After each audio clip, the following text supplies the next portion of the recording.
बिल्लाहि मिनश्शैतानिर्रजीम बिस्मिल्लाहिर्रहमानिर्रहीम।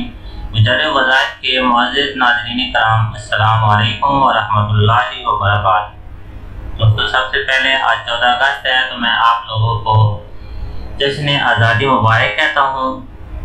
हम सब दुआ करते हैं कि अल्लाह पाक हमारे प्यारे वतन को दिन दुगनी रात दुगनी तरक्की अता फरमाए और हमें इस नेमत की कदर करने की तौफीक अता फरमाए। तो आज मैं आप लोगों के लिए जो वजीफ़ा लेके आया हूँ, ये वजीफ़ा उन लोगों के लिए है जिनको खुदा न खास्ता गुर्दे में पत्थरी है और वो दर्द की वजह से बेचारे तड़प रहे हैं। दोस्तों, गुर्दे का दर्द इतना शदीद होता है कि ये आपको बताया नहीं जा सकता। ये उसी बंदे को पता होता है जिसको ये दर्द होता है। इसमें ना आदमी बैठ सकता है और ना ही खड़ा हो सकता है, किसी पर आराम नहीं आता।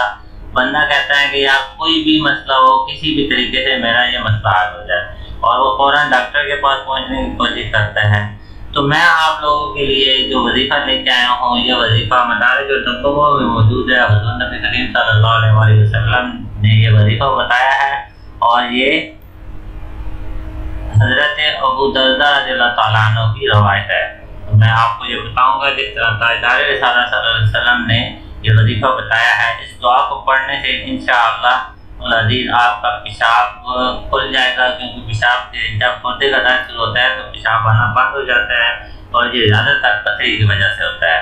तो जब इंशाअल्लाह अज़ीज़ आप ये दुआ पढ़ेंगे जो रसूल अकरम सल्लल्लाहु अलैहि वसल्लम ने बताई है, तो इंशाअल्लाह अज़ीज़ आपकी पेशाब आना शुरू हो जाएगा और आपका ये पथरी का मर्ज़ खत्म हो जाएगा। तो चलिए वजीफे की तरफ शुरू करते हैं। सबसे पहले आप लोगों ने ताज़ा वुज़ू करना है, उसके बाद दरूद इब्राहिमी 11 दफ़ा पढ़ना है। दरूद इब्राहिमी पढ़ने के बाद आपने ये दुआ पढ़नी है, रब्बनाल्लाहुल्लज़ी फिस्समाइ तक़द्दुस इस्मुका अमरुका फिस्समाइ वल अर्दि कमा रहमतुका फिस्समाइ फजअल रहमतुका फिल अर्दि वाग़फिर लना ज़ुनूबना व ख़तायाना अंता रब्बुल मुतग़य्यिबीन व अंज़ल शिफ़ाअन मिन शिफ़ाइका व रहमतन मिन रहमतिका अला हाज़ल वज्ह। दोस्तों, ये जो दुआ है ये मदारिजुन्नुबुव्वा में मौजूद है। मैं आपको इस बारे में दे दूंगा, आपने ये देख के ये दुआ पढ़ लेनी है। ये दुआ पढ़ने के बाद फिर आपने 11 दफ़ा दुरूद पाक पढ़ना है और उसके बाद आपने पानी पे दम करके, अगर खुद अपने आप को दर्द है तो खुद पी लेना है, या जो भी मरीज होगा उसको ये पिला देना है। दोस्तों, कोई भी वजीफ़ा हो उसे यकीन के साथ करना चाहिए, क्योंकि बेयकीनी की वजह से किया गया वजीफ़ा वो पूरा नहीं होता और उसका फ़वाइद हासिल नहीं होते।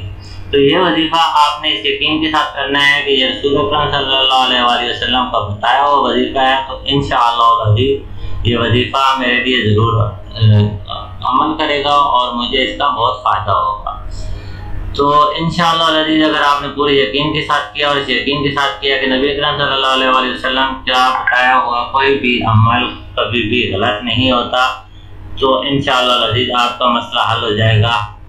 अब आखिर में आप लोगों से एक छोटी सी रिक्वेस्ट है कि मेरे चैनल को सब्सक्राइब कर दें और वीडियो को सदका जारिया समझते हुए अपने दोस्तों के साथ शेयर ज़रूर कर दीजिएगा। दुआ में याद रखिएगा। अल्लाह हाफिज़।